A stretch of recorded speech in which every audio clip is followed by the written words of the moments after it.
Thank you very much, President Brennan. Thank you, President Schuler. Sisters, brothers, and siblings, my name is Brendan Griffith, and I am the president of the New York City Central Labor Council, AFL-CIO, and I am honored to rise today in strong support of this resolution honoring the workers of September 11th on the 25th anniversary. We know that union workers were victims of these attacks, from those in public safety to aviation, maintenance, construction, utilities, and many more. And when we talk about 9/11, we remember those losses, as we should.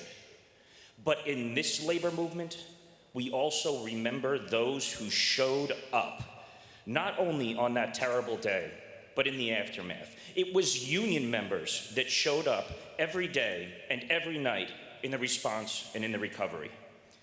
The firefighters that ran into those towers, the iron workers who cut steel on the pile, the nurses and healthcare workers who held the system together, the educators who gave stability to our kids in the midst of crisis, the sanitation workers, transit workers, telecom workers, court officers, paramedics, and so many others who did the work that had to be done.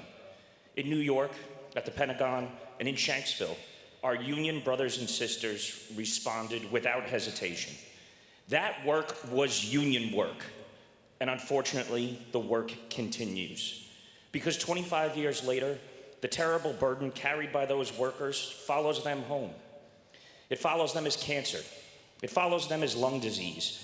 Every day, it follows the families who are still losing their loved ones.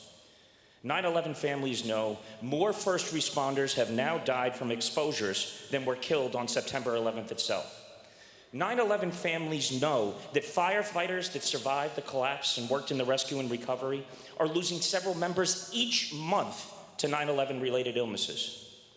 And still, as the affected workers continue to become ill at rates that strain the resources of existing programs, every time the World Trade Center Health Program or the Victim Compensation Fund have been on the line, we have had to have another fight. But at a time when unions are under attack, this resolution reminds us of a simple truth. The country depends on union workers because in times of crisis, we show up. But as IAFF President Kelly mentioned, workers that respond to disasters need to be trained, they need to be equipped, and they need to be prepared. We need to make sure that all workers who respond to future disasters are not just thanked, they are not just appreciated, but they are protected. That those workers have the support that they need while doing the work, and that they and their families have support if and when the work follows them home. This resolution says that when tragedy strikes, the labor movement will bring order out of chaos. It says we will fight for those still suffering, and it says we will not allow the sacrifices of our 9/11 heroes to be ignored or forgotten.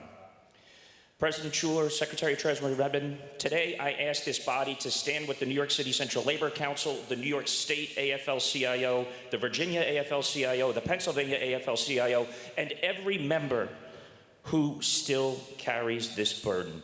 We are committed to having their backs in this fight and all fights. I commend you, and I ask that you pass Resolution 32. Thank you. Thank you so much, Brendan.